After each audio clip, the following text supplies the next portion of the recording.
waaqayyoof galanni guddaan haa ta'u obboloota koo. Ameen. Baroota keessatti waaqayyoo kallattii garaagaraatiin namoota waama. Namoota iddoo garaagaraa jiraatan kwaalifikeeshinii isaanii yookiin immoo hojiin isaanii waan adda garaa kan ta'e waama waaqayyoo gara hojii isaatiitti. Namoota kana waamee akka isaan kan gamoota ta'an, isaan kan akka raajota ta'an, isaan kan akka geggeessituu waldaa kiristiyaanaa ta'an, isaan kan furmaata biyyaa akka ta'aniif waaqayyoo namoota adda garaa kallattii garaagaraatti waamee bobbaasa ayyaana isaa kenneefi. Haala waamicha kanaan wal qabatee namoota adeemsa isaanii amma dhumaatti waamicha waaqayyoo eeggatanii xumuranii fi namoota immoo waamicha isaanii waamamanii haala garaagaraatiin utuun xumurin utuu galman ga'in karaatti garaa waaqayyoo gaddisiisanii hafan kan jedhu amma hafuurri waaqayyoo na ibse iddoo lamatti irree ilaallaa. Garuu guyyaa har'aatii fi namoota waaqayyo ulfinaan isaan waamee waaqayyo hojii isaatti kennatee adeemsi isaanii xumuran isaanii isaan kana ilaalla. Isa kanaan wal qabatee mata dureen guyyaa har'aa amma waaqayyo na gargaari isiniif hiru waamamuun xumuruu miti kan jedhu irratti. Egaa waaqayyoo kallattii garaagaraatiin nama waama. Ayyaana isaa namaaf kennee akka dura caqasuu yaale isa kaan ergamoota godha, isa kaan raajota godha. Kana isaan gochuun immoo namoota hedduuf akka hiikamsa ta'an addunyaa furmaata dhabdeef illee nama dhuunfaa furmaata dhabeef illee akka isaan furmaata ta'aniif waama waaqayyo. Haa ta'u malee waamichi waaqayyoo duwwaan ga'aa miti obboloota koo. Waaqayyoo hin waama. Bara duriitti waameera.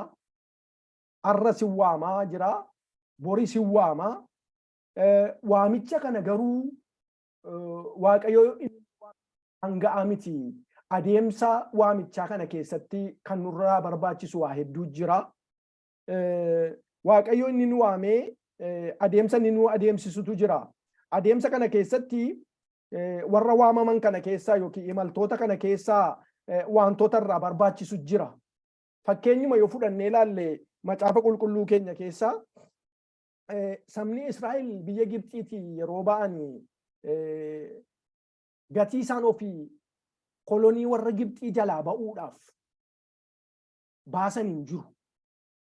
Falmatanii istiraayikii garaagaraa geggeessanii mootii Gibxii irratti kaka'anii wanti isaan ofii yaallatan hin jiru. Waaqayyotu akkaataa warri Gibxii saba kanatti qabaa jiru, akkaataa mootiin Gibxii saba kana tiriit gochaa jiru, miidhaa isaanirra ga'e, rakkina isaanii ilaaleetu macaafa qulqulluu keessaa seera ba'uu boqonnaa 3 yoo dhannee ilaalle yommus waaqayyoo gadi qabamuu saba koo lakkoofsa 7 irraa kaafnee yoo ilaalle yommus waaqayyoo gadi qabamuu saba koo warra Gibxii jiranii argeera. Iyya isaanii warra humnaan isaan hojjechiisanii jalaa ba'uudhaaf iyyatanis dhaga'eera. Dhiphina isaanii ani beekaadha yoo itti fufnee dubbanne.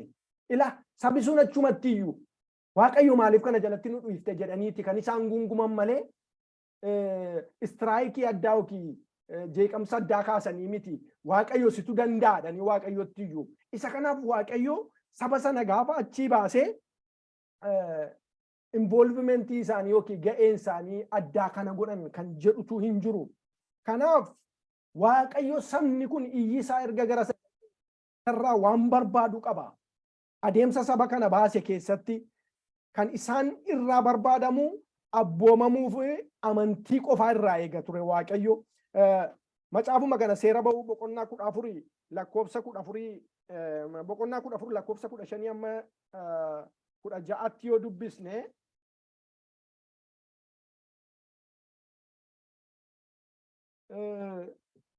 boqonnaa 14 seera ba'uu boqonnaa 14 lakkoofsa 15-16 Waaqayyo yommus Museedhaan maaliif gara kootti iyyitaa ka'ii gara fuula duraatti akka adeemaniif Israa'elootatti himi ati immoo ulee kee ol fuudhii harka kee galaanicha irratti diriirsii Israa'eloonni galaanicha yommuu ce'an lafa gogaa irra akka adeemaniif galaanicha gargar hiriyye. Ilaa iddoo kanatti qabxii lama argina. Sabii abboomamee gara fuula duraatti akka inni adeemu.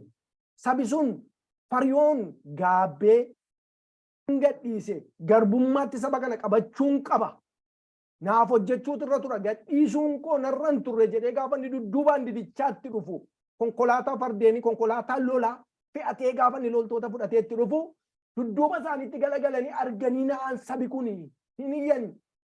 Museenis hin iyye maaliif natti iyyitaa jedheen Waaqayyo Museedhaan ati ga'een kee saba kanaanii ka'aa gara fuulduraatti adeemaa jedheen. Ga'een saba Israa'el gara fuulduraatti adeemuudha. Ga'een Musee maa inni ulee kaleessa fuula Faryoon duratti bofa ta'ee mul'ate. Kan waaqolii tolfamoo Faryoon ulee liqimse dinqii kan ittiin godhame kana galaanicharra kaa'ii jedheen. Kanaaf sabni kun kan inni irraa eegu ture Waaqayyo abboomamuudha. Musee irraa immoo amantiidhaan galaanarra akka inni buusuudha. Akka baakgiraawundiitti ergan kana jedhee waama adeemsa isaanii kan hin xumuran muraasa kaasnee ilaalla. Tokkoffaa irratti mee Musee fi Arooniin ilaalla. Musee fi Aroon namoota Waaqayyo jaallatu. Museen nama Waaqayyo lafa noorii tiksutti argee dhaqii saba koo harka garbummaatii baasi jedheeni nama Waaqayyo akka garaa kooti Museen jedhee Aroon immoo sababa Museen danda'een dubbanneef akka inni dubbatu akka inni Museedhaaf afaan ta'uuf nama Waaqayyo kaasee namootni kun hin jalqaban malee hin xumurre. Lafa Waaqayyo isaanitti agarsiise. Museedhaan maal jedhe Waaqayyo saba kana dhaqiiti garbummaa jalaa baasiiti biyyan isaaniif yaade biyyan isaaniif karoorse biyya aannaniif dammaa sanatti galchi jedheen. Ilaa Waaqayyo kana jedheen jalqaba irratti. Adeemsa keessa garuu seera lakkoofsaa boqonnaa 20 lakkoofsaa 10-12 yoo ilaalle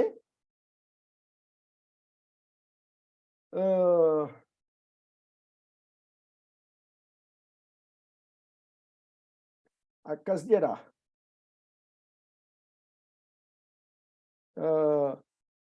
Lakkoofsa 9 kaafnee yoo ilaalle Museen akkuma Waaqayyo isa abboometti ulicha fuula Waaqayyoo duraa hin fuudhee Museeniif Aroon kattaa sana duratti waldicha erga walitti qabanii Museen isaaniin isin warra didduu nana mee dhaga'aa amma egaa nuyi kattaa kana keessaa bishaan isiniif baafnaaree.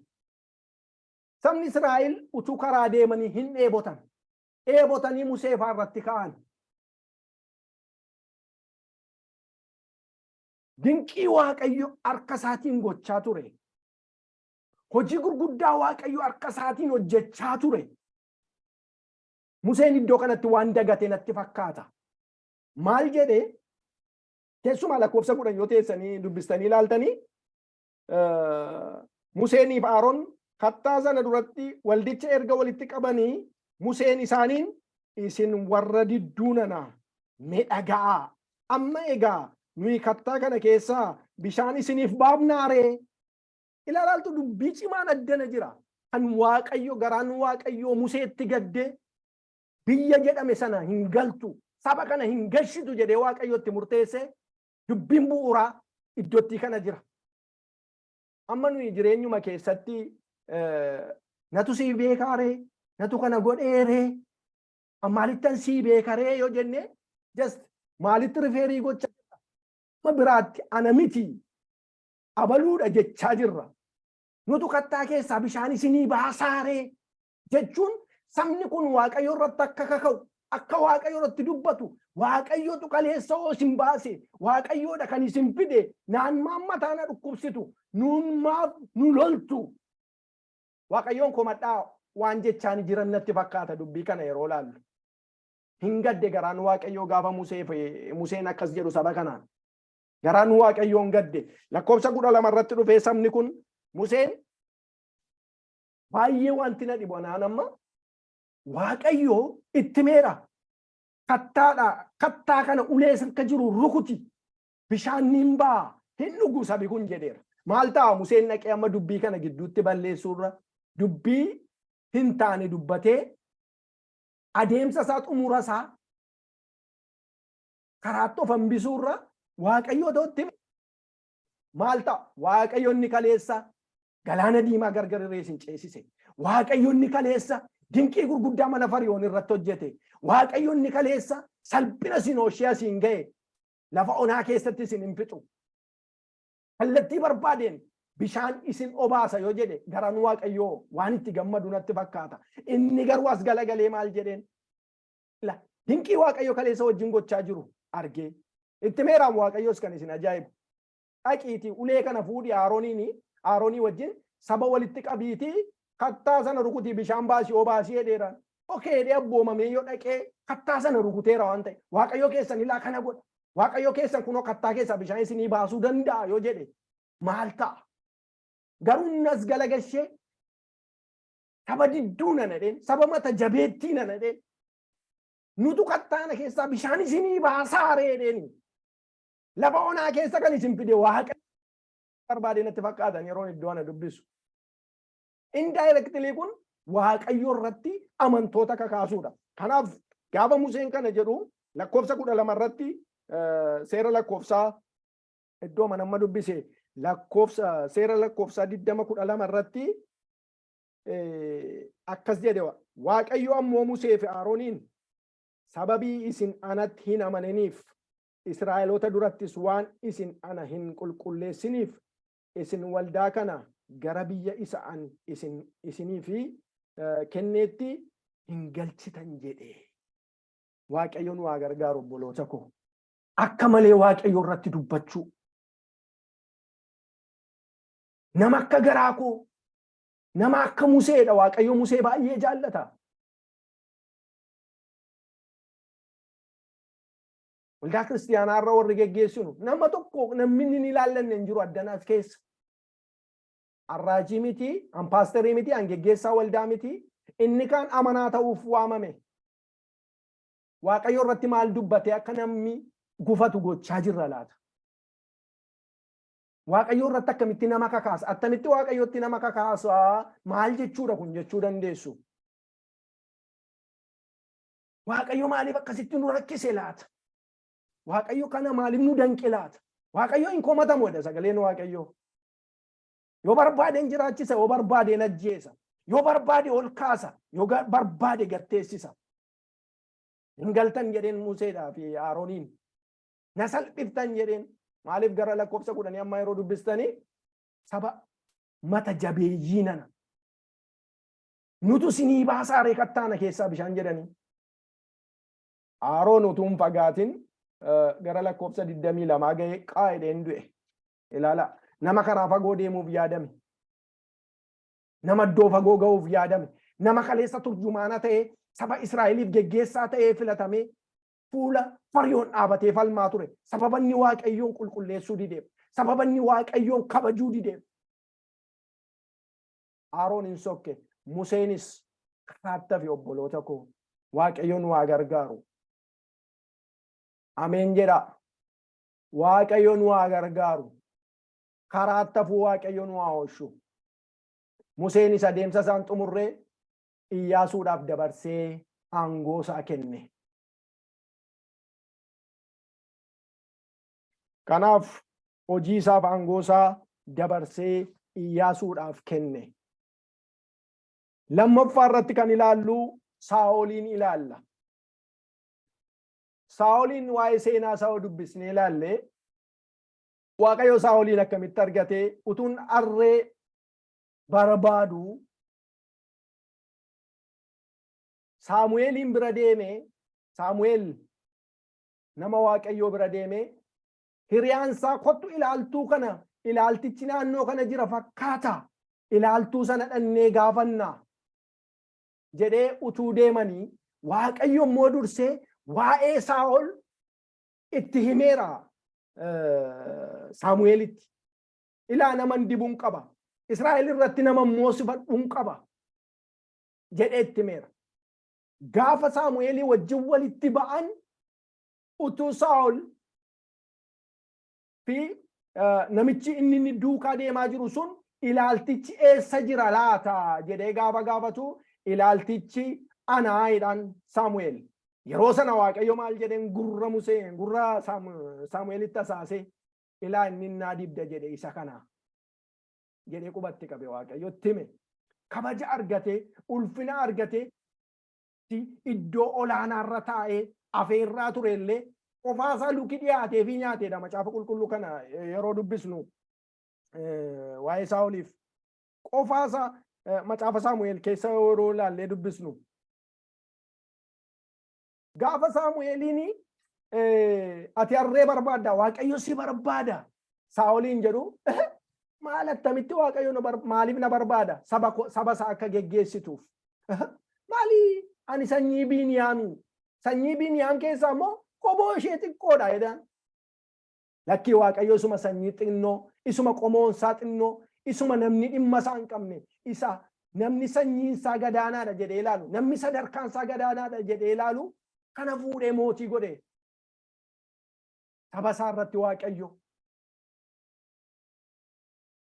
Guyyaa tokko garuu gaafa Israa'eloonni karaa deemaa jiranii mootiin warra Amaaleq saba sanaan na keessan darbitan jedheen karaa kana keessa baatu taanaan isinin fixa jedhee saba sana baay'ee dhiphise.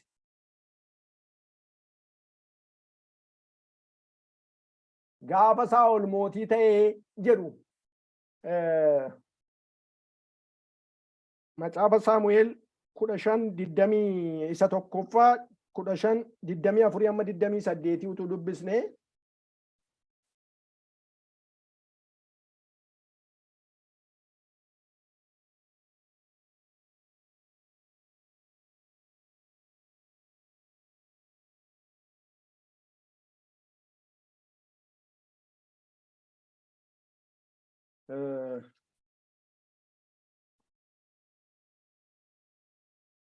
yaa 24 gara olii isaatti gara boqonnaa 10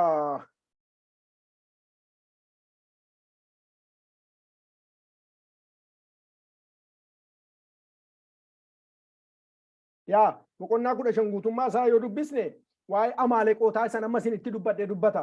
Garuu waaqayyo maal jedheen sabni koo kun yeroo isaan karaa deemaa jiran saba koo karaa irratti danqaniiru. Saba koo karaa dhowwateera mootiin Amaaleq. Kanaaf xinnaa amma guddaatti jaarsaaf jaartii ijoolleef mucoolii utuu hin jedhin horii qee horii gaanfaa kotte duudaa akka jiranitti dhaqii fixi ijaa saba kootii naa ba'i jedhe waaqayyo. Haa ta'u jedhe hin ka'ee gara lolaa deeme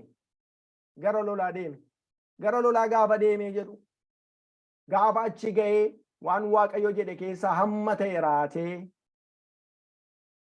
keessumaa kan isin dhibu angafa diina saba waaqayyoo isa ta'e isa kaleessa ajaja kennee saba waaqayyoo mootii Agaagiin harkaan qabatedha. Horii warra gatii hin qabne warra bifa hin qabne fixeetu warra coccoomoo sangoota warra coccoomoo korbeeyyii warra coccoomoo hoolota warra coccoomoo ooffatee fudhatee galeedha sagaleen waaqayyo. Ilaala waaqayyo raawwadhuuti balleessi jedheen raawwadhuu balleessi kaleessa saba koo danqanii kaleessa saba koo rakkisaniidhaan inni garuu keessaa filatee keessumaa immoo mootii Agaagiin harkaan qabatee fudhatee booji'ee gale. Waaqayyo garuu akka inni fuudhee galuuf hin goone gara Saamu'eeliin dhaqee waaqayyo argitaa Saamu'eel waan Saa'ol na godhe wanta inni raawwate argitaa jedhee tokko lama gochaa isaatti hime. Saamu'eel gara Saa'oliin gaafa dhaqee dubbisee nagaan galteettaa jedhu nagaan galeera waan waaqayyo sitti hime raawwatteettaa jedhee gaafate eeyyee raawwadheera hin hafne jennaan maali ree oolonnii fi reettonni si duubaa marratan kun jedheen waaqayyo nu haa gargaaru obboloota koo. Bara baay'ee namni waan waaqayyo raawwadhuutii dhiisi jedhe. Raawwadhuutii waan kana dhiisi waan kana irraanfadhu jedhe waan baay'eetu nu duubaa marrataa laata waan waaqayyo dhiisi nuun jedhe waan waaqayyo irraanfadhu nuun jedhe waan waaqayyo kun sin fayyadu raawwadhuutii amala ta'uu danda'a jibba ta'uu danda'a waan addaa garaa ta'uu danda'a. Maaltu si duubaa marrata ree jennaan namootan fuudhee dhaqetu waaqayyoo faarsaa dhiyeessitaati warra kana fidii kottu naan jedhe waaqayyo garuu kana siin jedhee lakkii isaantu na dogoggorse isaantu na dogoggorse. Kana booddee macaafa Saamu'eel isa duraa 15:24-28 gochaa Saamu'eelii fi waan waaqayyoo godhe. Saa'ol yommus Saamu'eeliin jara sodaadhee waan isaan jedhan waanan dhaga'eef abboommii waaqayyootiif gorsa ati anaaf kennite irra daddarbuu kootiif cubbuu hojjedheera. Hadaraa cubbuu koo anaaf dhiisi. Ammas ani dhaqee waaqayyoof akkan sagadutti ana duukaa deebi'i jedhe. Saamu'eel immoo deebiseefii ati dubbii waaqayyoo sababii tuffatteef waaqayyos Israa'el irratti mootii akka ati hin taaneef si tuffadheera. Kanaaf ani si wajjin hin deebi'u jedhe. Waaqayyo nu haa gargaaru obboloota koo. Kaleessa dheengadda waaqayyo mootii taata geessita jedhee fide. Isa qomoo xinnoo keessaa qomoo baddu baatuu keessaa.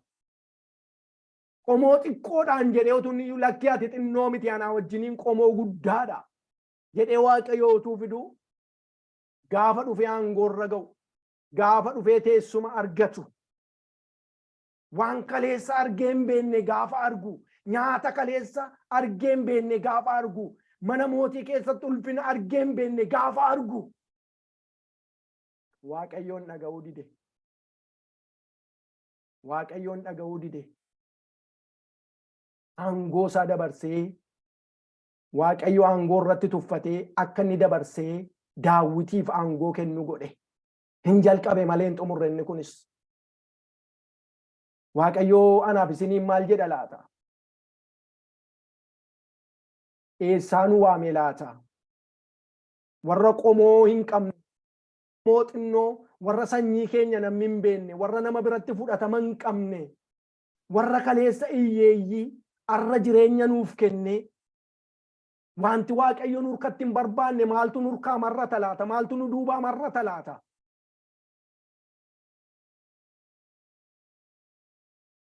Waan waaqayyo jibbu jibbaa jirraa? Waan waaqayyo dhiisi jedhe dhiisaa jirraa? Kanaaf Saa'ol waaqayyoon tuffatame, waaqayyoon tuffatamuu waaqayyo nu haa oolchu obboloota koo.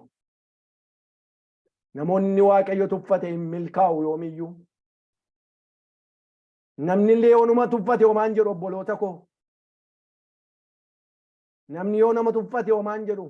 Waaqayyoon tuffatamuun garuu abdii maalii qaba laata namni waaqayyoon tuffatame? Waaqayyoon yoo tuffataman yaada waaqayyootu namarraa deebi'a. Kanaaf Saa'ol aangoo isaa dabarse Daawitiif kenne. Inni sadaffaan Eeliidha. Luba mana qulqullummaa Eelii. Ulfina iddoo aarsaa waaqayyoo nama salphise.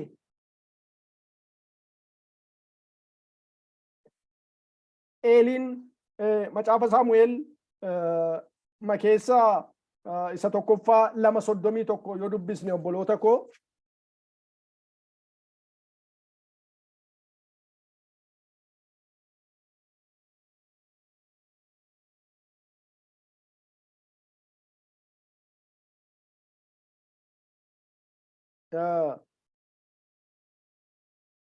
Diddamii torba yookaan dubbisne yeroo keenya fudhata waanta ta'eefi maatii Eelii irratti raajiin dubbatamuu isaa jedha. Lakkoofsa 30 kaaseen xinnoon see dubbisa.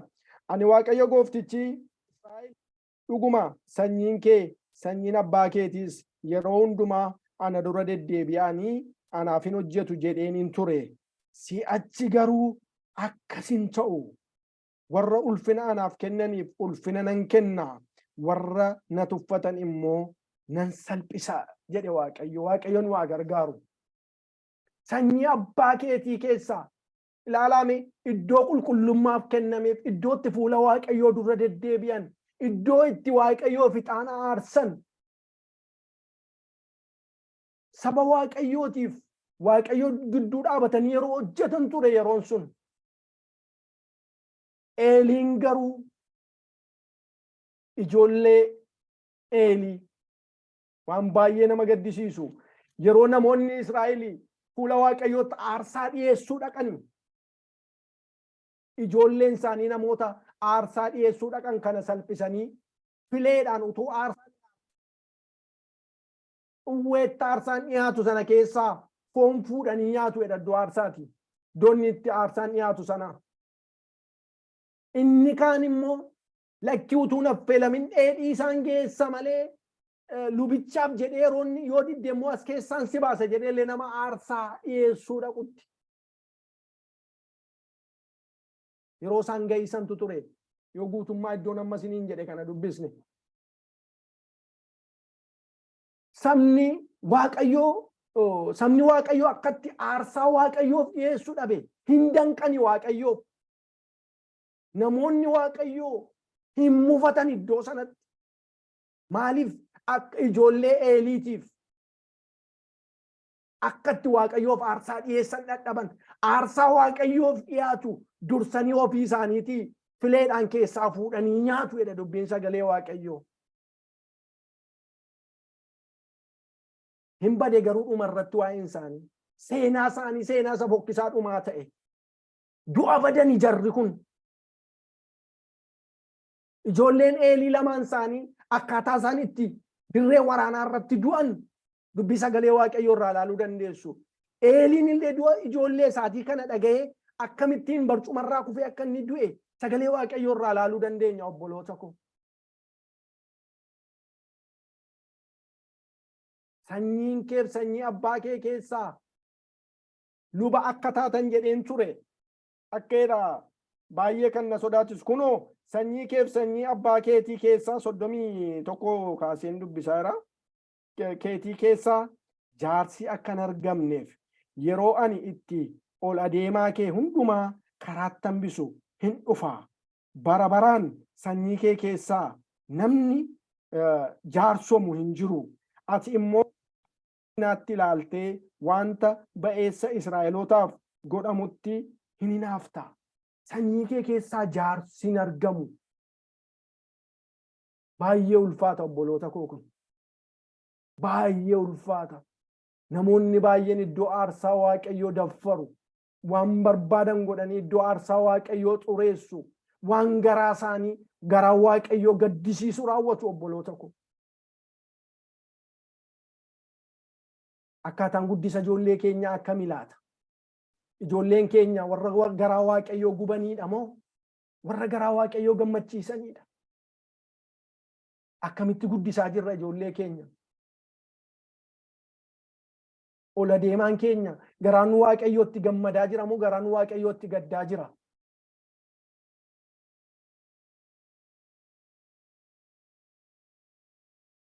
Isa kanaaf garaan Waaqayyootti gaddee qaccee isaanii gabaabate. Sanyii Eeliin gabaabbate. Sanyii kee keessatti jaarsi hin argamu jedheen Waaqayyo. Hin gadde garaan Waaqayyo. Waaqayyo nu haa gargaaru obboloota koo. Nuyi maal fakkaanna laata? Manni keenya maal fakkaata laata? Iddoon aarsaa Waaqayyoo lapheen keenya maal fakkaata laata? Laphee keenya malee waldaa miti iddoon aarsaa. Laphee keenya iddoon aarsaa Waaqayyoo. Jibba baannee jirraa laata? Hinaaffaa baannee jirraa laata? Maaltu nu keessa jira laata? Hafuurri qulqulluun waa'ee keenya maal jedha?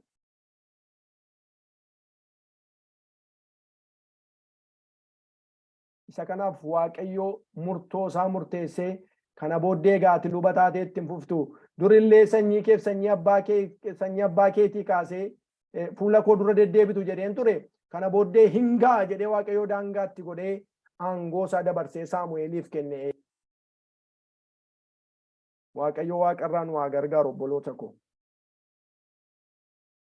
Inni arfaffaan nan gaggabaabsa baay'ee dheeressuun barbaadu inni arfaffaan Israa'eloota.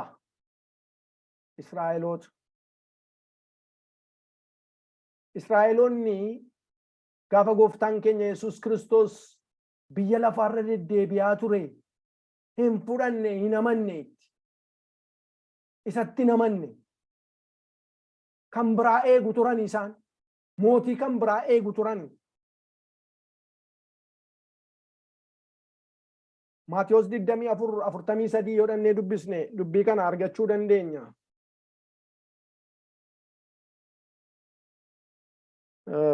No, hojii erga Maatiyos sirriidha. Maatiyos 21:43.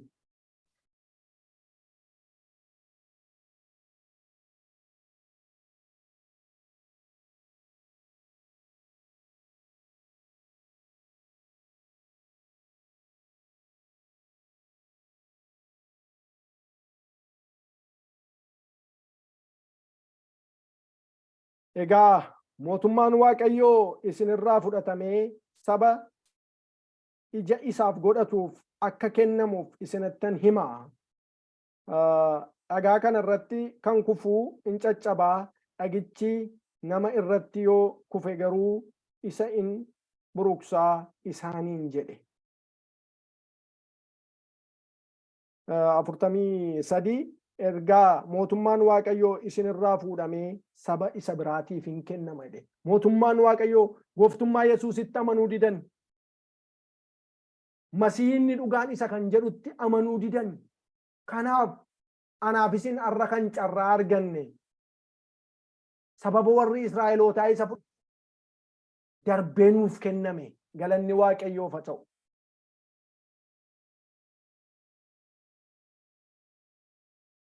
Eebba ulfina qabeessa didanii ofirra dabarsan kan isaan eegan kan biraadha. Kan isaan barbaadan kan biraadha. Kanaaf inni isin fudhachuu diddan kun erga isin dhiiftanii isinirraa fuudhamee kan biraatiif hin kennama. Saba kan biraatiif hin kennama jedheen. Akkuma jedhe carraan isaa kunoo anaaf isin bira ga'ee har'a Yesuusiin fayyisaa lubbuu keenyaa godhannee fudhannee itti amannee jirra.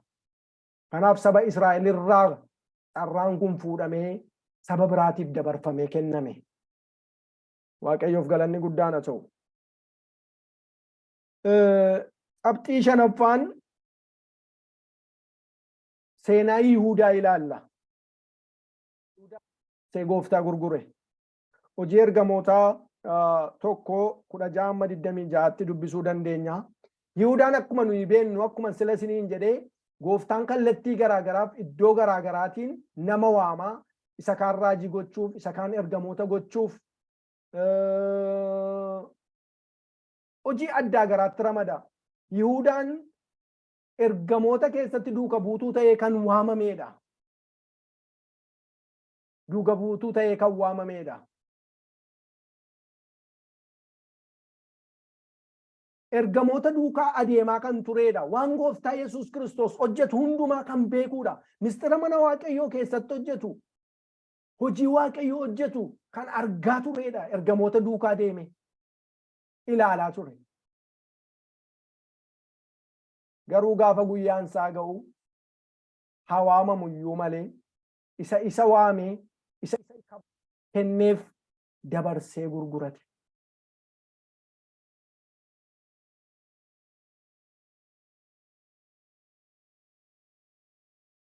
Dabarsee gurgurate. Maanni yaada dhugaa fudhachuu dadhabuu isaati inni kun. Yaada dhugaa fudhachuu dadhabuu isaati. Sababii kanaaf bartoonni ta'anii mari'atanii maal goonu 12 turree iddoo Yihuudaa eenyuun bakka buufannu jedhaniitu hojii ergamootaa 16:26 yoo dubbistanii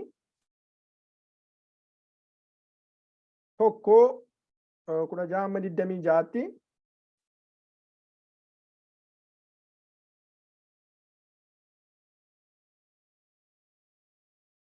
waa'ee isa iddoo Yihuudaa bu'eedha mata dureen isaa. Obboloota nana dubbiin macaafaa inni hafuurri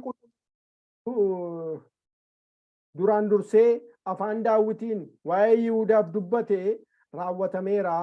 Innoo warra Yesuusin qabuu dhaqan dura adeemee argisiise. Inni nu wajjin lakkaa'amee hojii sanas nu wajjin hojjechuudhaaf fuula qabatee ture. Namichi kun horii isa hojii jal'inaa hojjetee argate sanaan lafa bitatee ofii isaa mataadhaan kufee tarsa'ee mar'umaan isaas bakkee guutee. Kunis warra Yerusaalem jiraatan hundumaa biratti beekamee lafichis afaan isaaniitiin Akeldaamaa jedhamee waamamee hiikuun isaas lafa dhiigaa jechuudha.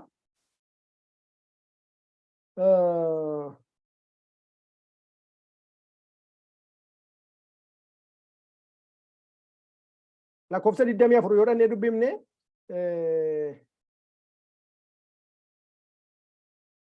lakkoofsa 23 kaafnee dubbifne achumaan namoonni lama maqaan isaanii dhaamee isaanis Yoosef isa Barnaabaas yookiis Yaasxoos jedhamee waamamu akkasumas immoo Maatiyaas isa jedhamee waamamu turan. Warra walitti qabaman sun gooftaa garaa namootaa hundumaa beekchuu isaan kana lamaan keessaa isa fo'atte mul'isi. Hojiidhaaf erga Yihuudaan irraa garagalee gara iddoo isaaf ta'uu dhaqee kana haa fudhatuuf jedhanii kadhatan. Yommus isaan lamaaniif muka buufnaan Maatiyaasiif ba'ee. Inni kanarratti ergamoota 12 sanatti dabalameedha. Galanni guddaan Waaqayyo. Hixaa buusaniif warra isaan duukaa deemaa turan keessaa isa kanaaf iddoo Yihuudaa kan bu'e Maatiyaastu bakka bu'e jedha dubbiin sagalee Waaqayyoo. Obboloota ko namoonni baay'een waamaman, namoonni baay'een Waaqayyo ulfinatti godhe, namoonni baay'een mistira mana Waaqayyoo keessaa baranii har'a as deebi'anii shaakallii garaagaraa kan shaakalan, iddoo aarsaa Waaqayyoo kan xureessan, Waaqayyoon kan salphisan baay'eetu jira. Isa kanaaf nuyi har'a maal fakkaanna? Warra mistira mana Waaqayyoo keessaa barree, warra iddoo aarsaa Waaqayyoo barree, Waaqayyoon garaa barree arrabsiisaa jirruudha moo Waaqayyoon kabachiisaa jirruudha? Waaqayyo gooftaan waaqarraa nu haa gargaaru. Macaafni qulqulluun kan barsiisu dhugaa tokkotu jira. Innis waan jalqabaniif yookiin waan waamamaniif qofa xumuruun akka hin danda'amnedha. Dubbii amma ilaalaa oolle keessatti. Waaqayyo waameera, eeyyee Waaqayyo nu waameera. Eessaa nu waame? Iddoo garaagaraatiin nu waame obboloota koo. Sadarkaa garaagaraatiin nu waame obboloota koo. Waamamneerra hoo xumurri keenya maal fakkaata ree? Waamamneerra hoo adeemsi keenya maal fakkaata ree? Warra xumurri isaanii bareedeedha moo warra xumurri isaanii fokkisee keessatti ramadamna ree nuti? Isa kanaaf Waaqayyo gooftaan nu haa gargaaru. Kanaaf of eeggachuun, of qulqulleessuu malee al tokko wanta waamamee fi adeemsa koonan xumura jedhanii wanta Waaqayyo jibbu wajjin firooma cimsanii walii galanii jiraachuun bu'aa Waaqayyo nurraa barbaadu. Waamameera, al tokko waamameera jechuu miti. Kunuunsuutu nurra jira waamicha kana. Ulfina kennuufiitu nurra jira waamicha kana. Kan Waaqayyo nu waame miliyoonota keessaa quba nutti qabeetti kan inni nu waame. Miliyoonota keessaa barbaadee nu waame. Akka waldaa geggeessinuuf, akka amanaa taanee teenyuuf, akka faarfannuuf, akka raanyuuf waaqayyo jaalala isaatiin jaallateeti kan inni nu waame. Akkamitti kunuunsaa jirra laata? Ulfina waaqayyo nutti kenne akkamitti kunuunsaa jirra laata? Faarfannaa waaqayyo nutti kenne akkamitti kunuunsaa jirra laata? Adaraadhaan obboloota koonni kun guyyaa tokkotti nu gaafachiisa. Adaraadha imaanaadha kan waaqayyo nutti kenne. Kanaaf waan waaqayyo nutti kenne, imaanaa waaqayyo nutti kenne warra ba'annee xumurannee adeemsa bareedu waaqayyo nu haa taasisu. Hin kadhanna waaqayyoon xumureera. Gabaabsee kadhanneen